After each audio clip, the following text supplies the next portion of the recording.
Bismillahirrahmanirrahim. Assalamualaikum warahmatullahi wabarakatuh. Perkenalkan, nama saya Zuyina Fiayati MPD. Saya salah satu dosen tetap Universitas Muhammadiyah Sidoarjo. Saya di Prodi Pendidikan Guru Sekolah Dasar, Fakultas Pendidikan dan Studi Islam. Saya di sini mengampu mata kuliah pembelajaran IPS Sekolah Dasar. Nah, sebagai dosen, saya mempunyai tugas tridharma. Yang pertama adalah pendidikan dan pengajaran, yang kedua tentang penelitian, dan yang ketiga adalah pengabdian masyarakat. Nah, di tugas yang pertama ini, di pendidikan dan pengajaran, saya akan menampilkan video singkat mengenai pembelajaran di kelas. Tapi sebelumnya saya akan memberi pengantar mengenai deskripsi CPL, kemudian CPMK, dan sub CPMK.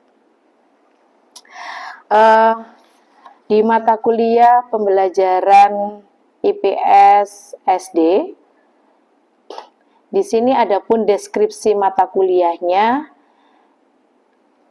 yaitu mengkaji tentang bahan kajian pembelajaran IPS SD yang berbasis inklusif, yang dikemas dalam kurikulum nasional terkini, serta mengemas bahan ajar atau bahan kajian IPS Sekolah Dasar dengan menjunjung tinggi nilai kemanusiaan, kemudian karakter uswah, mandiri, sinergi, integritas, dan juga amanah.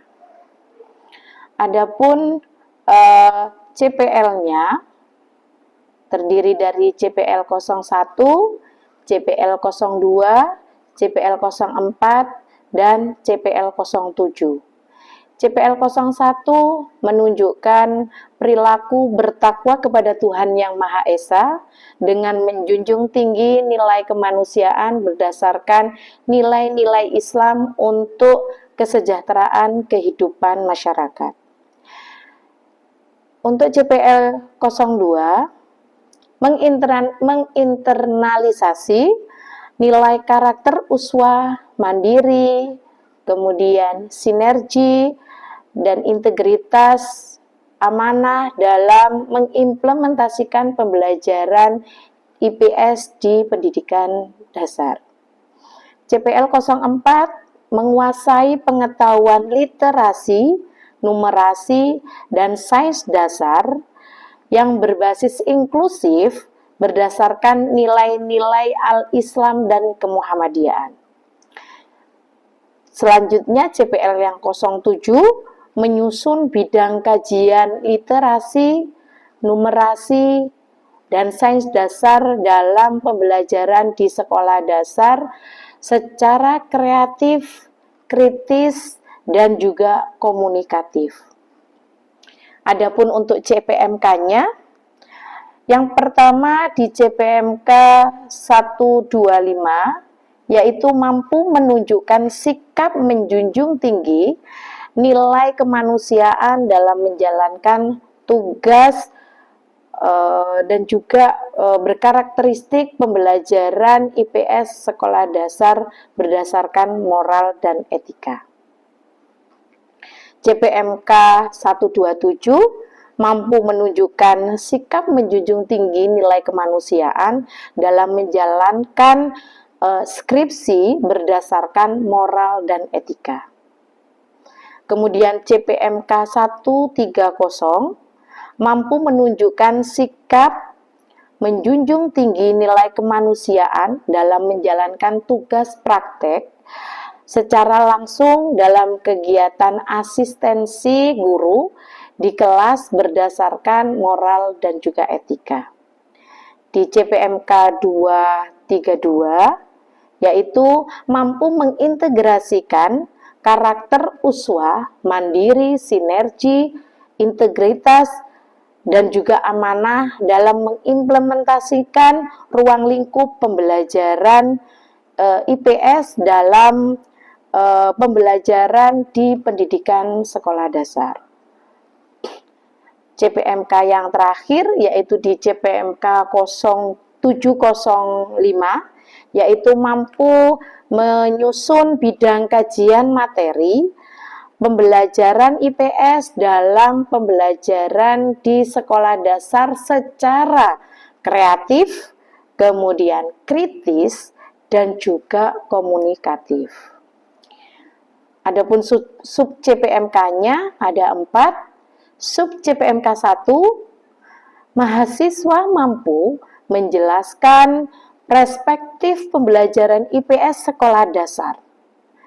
Adapun CPMK yang kedua, mahasiswa mampu melaksanakan kedudukan IPS dalam kurikulum merdeka, yaitu di IPAS.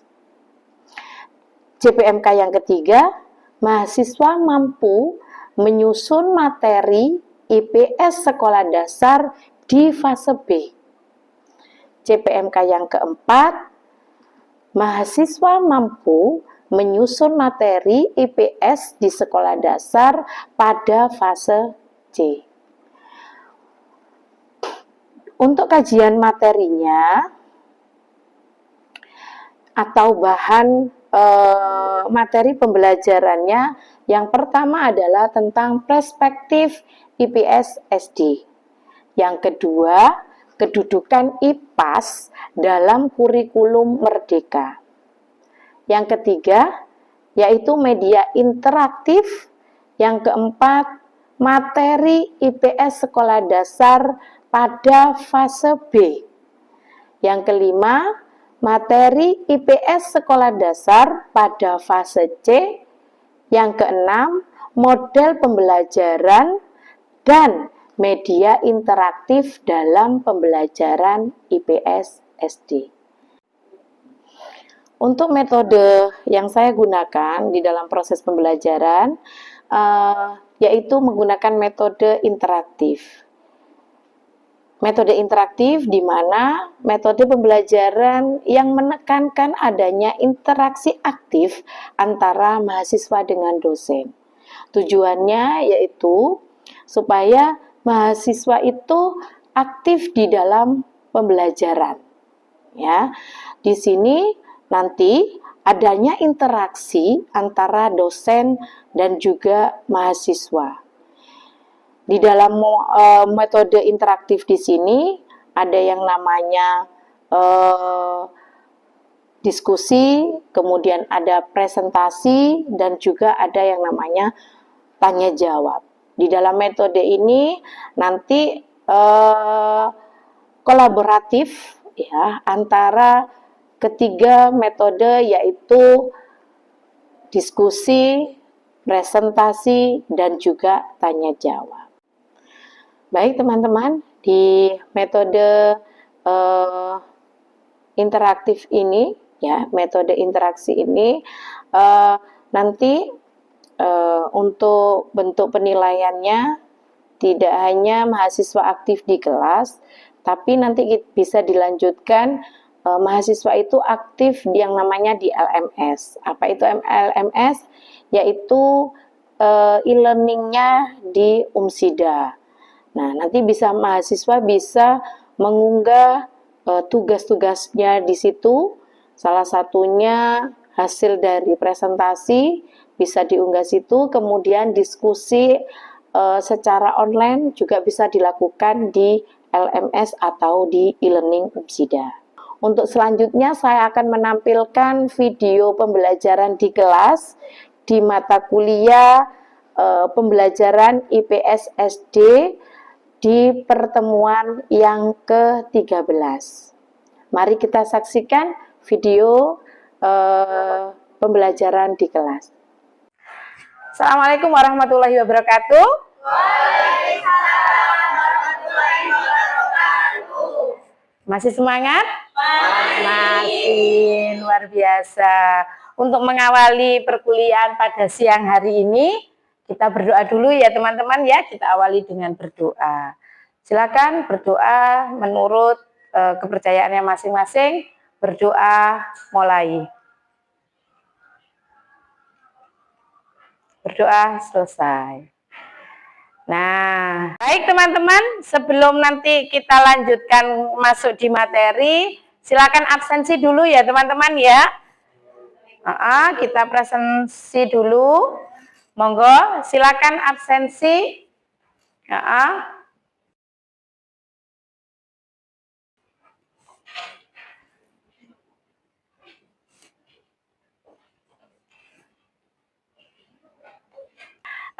Gimana kabarnya teman-teman hari ini? Alhamdulillah. Alhamdulillah ya. Tapi di sebelah sana kelihatannya masih ada agak yang lemes karena ini sudah masuk di jam ketiga keempat begitu ya. Di jam 1-2 tadi sudah. Nah, biar kita lebih semangat teman-teman ya, kita mengembalikan konsentrasi kita dulu ya, mengembalikan konsentrasi teman-teman biar lebih semangat untuk mengikuti perkuliahan pada siang hari ini. Coba teman-teman berdiri semuanya. Oke ya teman-teman, kalau saya bilang merah, tangan kanannya silakan diangkat di sebelah dagu ya, tangan kanan ya. Oke, kalau saya bilang hijau, silakan tangan kirinya juga diangkat ya. Kalau saya bilang pink, nah silakan digabung seperti ini. Begitu? Oke? Ya, kita coba ya. Merah, merah, merah. Oh, itu yang di belakang semangat sekali ya. Oke, sekali lagi merah, hijau, merah, hijau, merah, merah, hijau, hijau, pink. Nah, oke, kita beri aplaus untuk kita semuanya. Monggo silakan duduk. Baik teman-teman, untuk pertemuan yang ke-13 ini saya akan menyampaikan tentang materi IPS kelas 6, yaitu di fase C. Ya, di materi IPS kelas 6 itu ada 2. Yang pertama yaitu tentang pola hidup dan permasalahan di lingkungan. Yang kedua itu tentang ASEAN. Nah, saya akan menjelaskan tentang pola hidup dan permasalahan di lingkungan. Yang teman-teman ketahui, apa sih pola hidup itu? Iya, kehidupan sehari-hari, kegiatan kehidupan sehari-hari, gitu ya. Oke, kita kunci dulu tentang pola hidup adalah kegiatan sehari-hari. Selanjutnya yaitu tentang permasalahan lingkungan. Yang teman-teman ketahui, apa itu permasalahan lingkungan? Apa itu permasalahan? Sebuah masalah. Nah, yang terjadi masalah lingkungan, yaitu masalah lingkungan kita, yaitu bermasalah. Contohnya apa? Buang sampah sehingga dampaknya banjir. Selain banjir apa? Longsor. Selain longsor, udara yang kita hirup itu polusi. Begitu ya, polusi ya. Itu semuanya siapa yang melakukan? Manusia. Begitu ya. Jadi manusia. Nah, sekarang coba kita lihat ya tentang pengertian pola hidup. Yang dikatakan teman-teman tadi, pola hidup adalah kegiatan sehari-hari. Sekarang kalau menurut pengertiannya, pola hidup, apa itu pola hidup? Cara kita menjalani kegiatan sehari-hari. Betul apa salah yang dikatakan teman-teman tadi? Betul ya. Oke. Kegiatan sehari-hari, contohnya apa? Yaitu makan, kemudian ya menggunakan air atau mandi, minum, ya begitu, atau membuang sampah. Nah, membuang sampah kalau tidak sesuai dengan tempatnya, maka akan menimbulkan apa? Banjir, menimbulkan sebuah permasalahan. Nah, permasalahan itu nanti ya yang sudah di atas, permasalahan lingkungan. Nah, masalah lingkungan itu terjadi oleh apa? Ulah manusia, ya. Nah, di sini dijelaskan yaitu karena ulah manusia dan alam. Misalnya polusi, disebabkan apa polusi itu? Betul banget ya. Mbak siapa? Mbak Angel. Ya, yang dikatakan Mbak Angel polusi karena senangannya bakar sampah ya. Padahal sampah itu seharusnya apa dipilah dulu, begitu ya. Dipilah dulu. Ini juga bisa menyebabkan yang namanya polusi. Kemudian penebangan hutan menimbulkan apa? Longsor, begitu ya. Dan juga perubahan iklim. Nah, jika kita hidup dengan boros ya, kemudian tidak peduli dengan lingkungan, ya, hal itu bisa namanya merusak lingkungan, merusak bumi kita, begitu ya. Akibatnya lingkungan kita menjadi kotor, ya. Udaranya juga tercemar. Apa yang kita hirup, nah, itu tidak akan membuat kita sehat karena udaranya sudah tercemar. Nah, kehidupan manusia juga ikut terganggu. Nah, kita coba lihat nah, bentuk-bentuk dari kerusakan lingkungan di sini ya. Bentuk-bentuknya dibagi menjadi dua, teman-teman. Ya, satu kerusakan lingkungan akibat proses alam. Yang kedua, karena apa? Ulah manusia, begitu. Nah, ini kerusakan lingkungan akibat proses alam, ya, peristiwa yang hebat yang alam, ya, dari keseimbangan alam. Yang pertama adalah letusan Gunung Merapi. Nah, letusan Gunung Merapi ini juga bisa merusak lahan dan mencemari udara. Seperti yang terjadi di tahun-tahun yang lalu ya, adanya Gunung Merapi yang meletus ya, sampai dampaknya sampai di Jawa Timur begitu ya. Terjadinya di Jawa Tengah, dampaknya sampai ke Jawa Timur ya. Erupsinya begitu ya, sehingga ada hujan apa? Pasir gitu ya, hujan pasir, hujan abu begitu ya. Kita lanjut. Nah, cara menjaga lingkungan di sini ya. Ini gambarnya apa? Tentang apa? Kerja bakti membersihkan lingkungan ya. Kemudian di sini teman-teman, nah, ini adalah salah satu tentang menjaga lingkungan. Baik teman-teman, itu tadi materi yang saya sampaikan. Materi yang pertama ya, pola kehidupan dan juga menjaga lingkungan.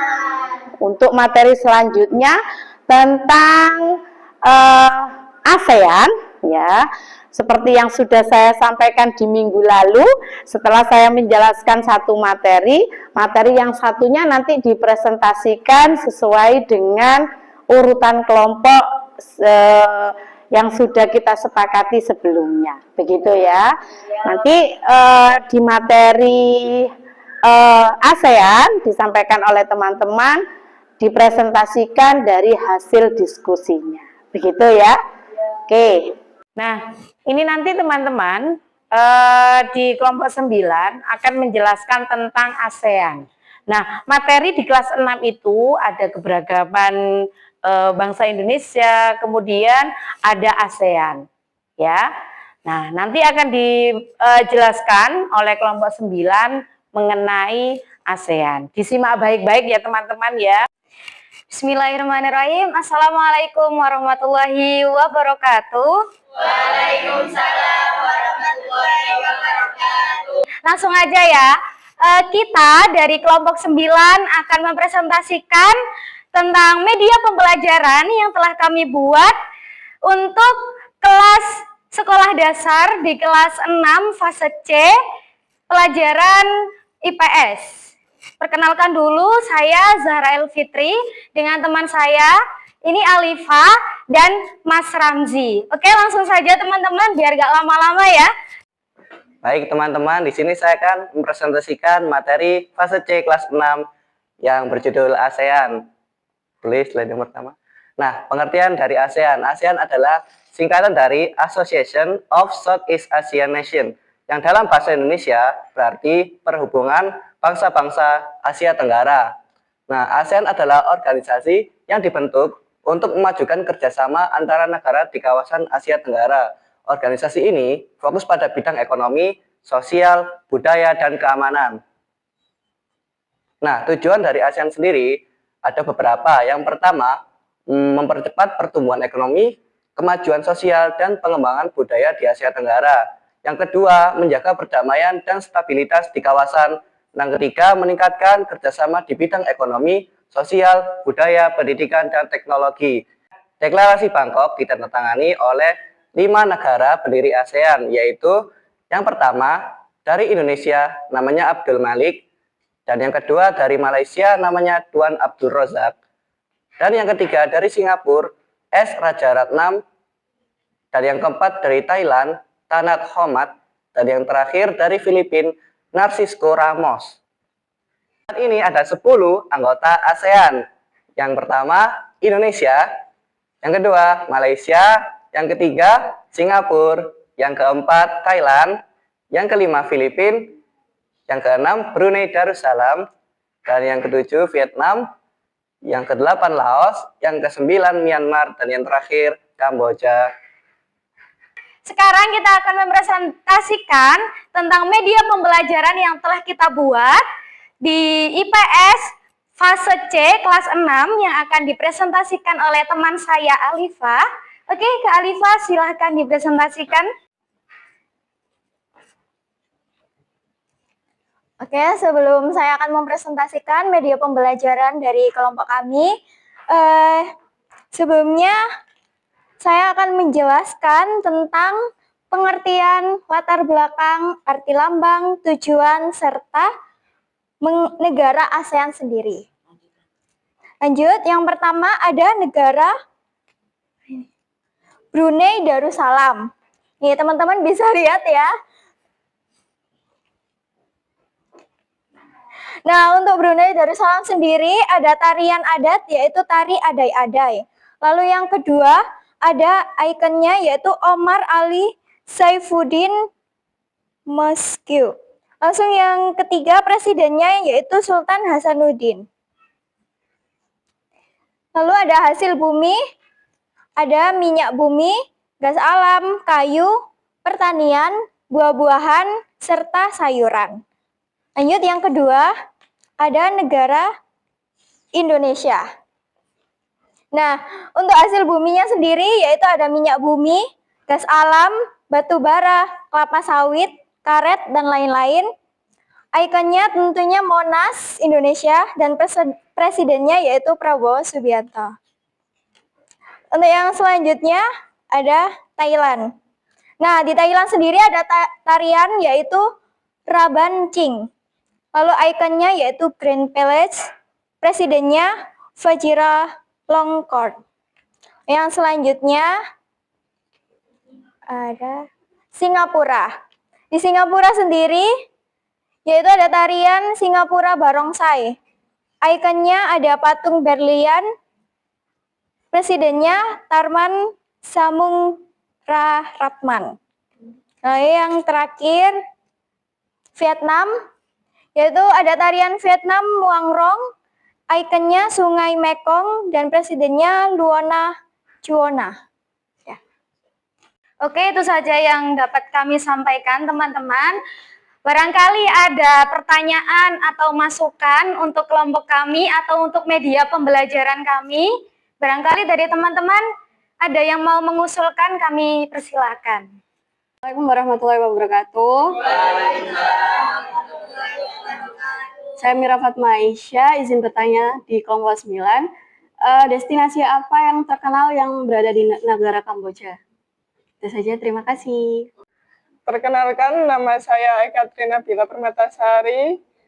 Mau ngasih masukan, medianya mungkin diperbesar agar lebih menarik lagi. Terus kata-katanya itu apa? Teksnya itu mungkin kekecilan ya, mungkin lebih diperbesar lagi. Sekian, terima kasih. Terima kasih teman-teman untuk pertanyaan dan saran atau masukannya. Selanjutnya akan dijelaskan kembali atau dijawab oleh teman saya. Baik, saya akan menjawab tadi masukan dari Mbak Nabila. Terima kasih atas masukannya untuk kelompok kami. Pastinya kami akan memperbaiki itu. Dan selanjutnya yaitu saya akan menjawab pertanyaan dari Kak Amira.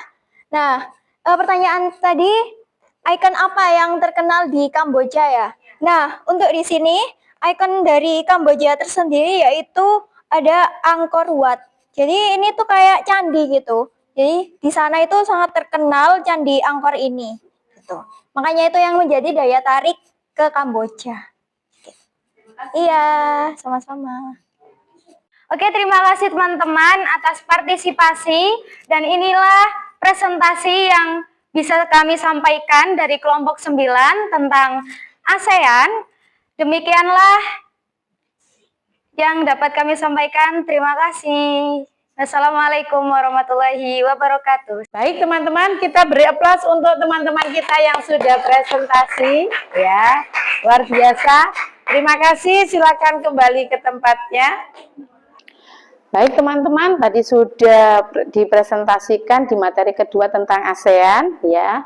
Minggu depan di pertemuan ke-14 ya, kita akan mempelajari tentang asesmen begitu ya, penilaian-penilaian untuk proses pembelajaran di kelas 6 gitu ya.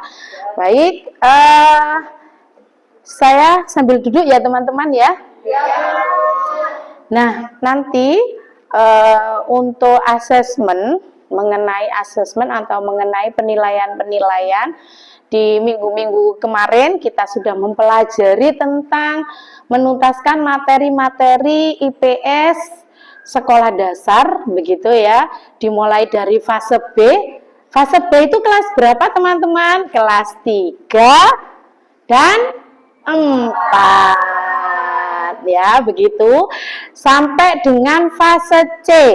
Fase C itu kelas 5 dan kelas 6. Nah, materi-materi itu sudah kita tuntaskan, tinggal nanti kita mempelajari tentang penilaian-penilaian yang ada di kelas 3 sampai dengan kelas 6. Begitu ya. Nah, minggu depan kita akan membahas tentang asesmen. Penugasannya nanti teman-teman silakan cari referensi, baca-baca ya, bisa dibaca di artikel-artikel ya tentang evaluasi pembelajaran IPS SD, begitu ya teman-teman. Nah, tadi sudah dibuka dengan berdoa. Nah, sekarang kita akan menutupnya juga dengan berdoa. Sebelum kita akhiri, mari kita tutup dengan berdoa. Berdoa sesuai dengan agamanya masing-masing. Berdoa mulai. Berdoa selesai. Terima kasih teman-teman. Ketemu minggu depan ya. Jangan lupa jaga kesehatan ya. Dan juga yang pasti harus bahagia. Oke. Terima kasih, sampai ketemu minggu depan. Saya akhiri. Assalamualaikum warahmatullahi wabarakatuh. Waalaikumsalam.